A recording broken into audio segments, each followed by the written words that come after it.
السلام علیکم ورحمۃ اللہ وبرکاتہ۔ دوستو، فرقہ واریت سے پاک اسلامی معلومات کے لیے ہمارا چینل اسلام ٹی وی سبسکرائب کریں۔ ایک دفعہ حسنین کریمین بیمار ہو گئے۔ جناب مولا علی کرم اللہ وجہ الکریم اور سیدہ اما فاطمہ الزہرا سلام اللہ علیہا کثیرا نے منت مانی کہ اگر یہ دونوں صاحبزادے تندرست ہو گئے، جب یہ ان کو صحت مل گئی تو ہم 3 دن روزہ رکھیں گے شکرانے کے طور پر، نفلی روزے۔ اللہ سبحانہ وتعالیٰ نے حسنین کریمین کو شفا عطا فرمائی، صحت عطا فرمائی، تندرستی توانائی مل گئی۔ اب انہوں نے منت پوری کرنے کا ارادہ کیا تو اما فاطمہ الزہرا سلام اللہ علیہا نے جناب مولا علی کرم اللہ وجہ الکریم سے فرمایا کہ روزہ رکھنے کے لیے کچھ اہتمام کیجئے تاکہ ہم وہ روزے رکھیں منت کے۔ تو جناب مولا علی کرم اللہ وجہ الکریم چونکہ گھر میں کھانے پینے کا کوئی سامان موجود نہیں تھا، تو جناب مولا علی کرم اللہ وجہ الکریم ایک یہودی کے پاس گئے اور وہاں سے انہوں نے 5 کلو جو ہے نا وہ ادھار لے کے آئے قرض کے طور پر، کہ بعد میں اس کی قیمت جو ہے میں چکا دوں گا، ادا کر دوں گا۔ اما فاطمہ الزہرا سلام اللہ علیہا نے وہ جو پیس کر آٹا بنایا اور پہلے دن روزہ رکھا۔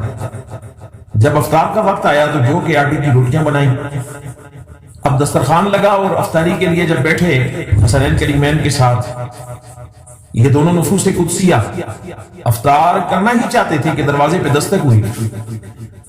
اندر سے پوچھا گیا دروازے پہ کون ہے؟ تو اس نے کہا میں مسکین ہوں، بھوکا ہوں، کھانا کھلا دو۔ جناب مولا علی نے وہ روٹیاں اٹھائیں اور اس مسکین کو دے دی، خود پانی سے افطار کیا۔ دوسرے دن پھر اسی طرح روزہ رکھا۔ شام کو افطار کا وقت ہوا تو جو کہ آٹے کی روٹیاں بنائیں، افطاری کے لیے بیٹھے، جیسے ہی افطار کرنا چاہتے تھے پھر دروازے پہ دستک ہوئی۔ انہوں نے پھر پوچھا دروازے پہ کون ہے؟ تو آگے سے جواب آیا کہ میں یتیم ہوں، کھانا کھلا دو۔ آپ نے وہ روٹیاں اٹھا کے اس یتیم کو دے دی، خود پانی سے افطار کیا۔ تیسرا دن آ گیا، تیسرے دن بھی روزہ رکھا اور شام کو افطار کے لیے پھر جو کہ آٹے کی روٹیاں بنائیں۔ جب افطار کے لیے بیٹھے تو پھر دروازے پہ دستک ہوئی۔ اب اندر سے پوچھا گیا کہ دروازے پہ کون ہے؟ تو جواب ملا کہ میں اسیر ہوں، قیدی ہوں، قید سے چھوٹ کے آیا ہوں، بھوکا ہوں، کھانا کھلا دو۔ آپ نے وہ روٹیاں اٹھائیں اور اس اسیر کو، اس قیدی کو دے دی اور خود پانی سے افطار کیا۔ صبح رسول کریم علیہ الصلوۃ والسلام دوسرے دن تشریف لائے، حال احوال پوچھا تو جناب مولا علی کرم اللہ وجہ الکریم سے سوال کیا کہ اپنے روزے کا حال بتاؤ، 3 روزے منت کے کس طرح رکھے ہیں؟ انہوں نے ساری کیفیت بیان کر دی۔ یا رسول اللہ اس طرح پہلے دن مسکین آیا، دوسرے دن یتیم آیا، تیسرے دن اسیر آیا، تو ہم نے کھانا اس کو دے دیا۔ فرمایا تمہارا یہ عمل جو ہے نا اللہ کی بارگاہ میں بڑا پسند آیا ہے، اور جانتے ہو کہ وہ 3 دنوں سے تمہارے دروازے پر مسکین بن کر، یتیم بن کر اور اسیر بن کر آنے والا کون تھا؟ تو عرض کی یا رسول اللہ واللہ اعلم ورسولہ، اللہ اور اس کا رسول بہتر جانتے ہیں، ہمیں تو نہیں پتا وہ کون تھا۔ فرمایا وہ جبرائیل تھا جو 3 دن تمہارے دروازے پر، ایک دن مسکین بن کے آیا، ایک دن یتیم بن کے آیا، ایک دن اسیر بن کے آیا۔ اللہ نے تمہاری آزمائش کے لیے بھیجا۔ تمہیں خوشخبری ہو کہ تم اس آزمائش میں اللہ تعالیٰ کی طرف سے امتحان میں کامیاب ہو چکے ہو۔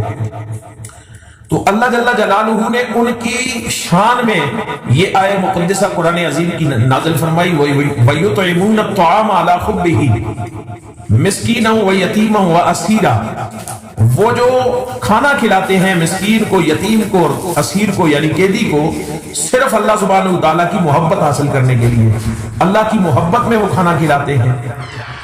تو وہ نفوس قدسیہ آج ہم دعویٰ تو کرتے ہیں کہ ہم 5 تن کے غلام ہیں، ہم صحابہ کے نوکر ہیں، لیکن کبھی ہم نے غور کیا کہ ہماری طرز عمل میں، ہماری زندگی میں صحابہ کرام رضوان اللہ علیہ مجمعین کی سیرت اور کردار، یا آل بیت اطہار کا جو طریق تھا، جو ان کا رویہ تھا، جو ان کے زندگی گزارنے کا طرز عمل تھا، وہ جو تقوی اور پرہیزگاری تھی، وہ جو اخلاص تھا، وہ جو اللہ اور اس کے رسول کی محبت تھی، کیا وہ ہماری زندگیوں میں پائی جاتی ہے؟ یا صرف ہم نام کے مسلمان اور نام کے دعوے دار ہیں کہ ہمیں ان سے محبت ہے؟ یاد رکھیے وہ نفوس قدسیہ ہمارے لیے مشعل راہ ہے.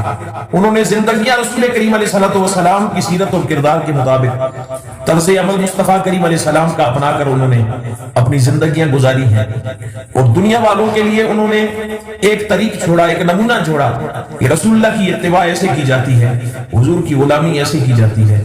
اللہ سبحانہ وتعالیٰ جل مجدہ الکریم ہمیں ان نفوس قدسیہ کے نقش قدم پہ چلتے ہوئے اپنی زندگیوں میں اخلاص، اللہ اور اس کے رسول کی محبت، تقوی اور پرہیزگاری لانے کی، اور خالصتاً لوجہ اللہ عمل کرنے کی، صراط مستقیم پہ چلنے کی، سنت رسول پہ چلنے کی اللہ ہمیں توفیق عطا فرمائے، تاکہ ہماری زندگیاں جو ہیں ان میں بھی وہ برکتیں، وہ رحمتیں، وہ قرب الہی، وہ معرفت کے جام جو ان لوگوں کو نصیب تھے وہ ہماری زندگیوں میں بھی آ سکیں اور ہم بھی ان سے استفادہ کر سکیں.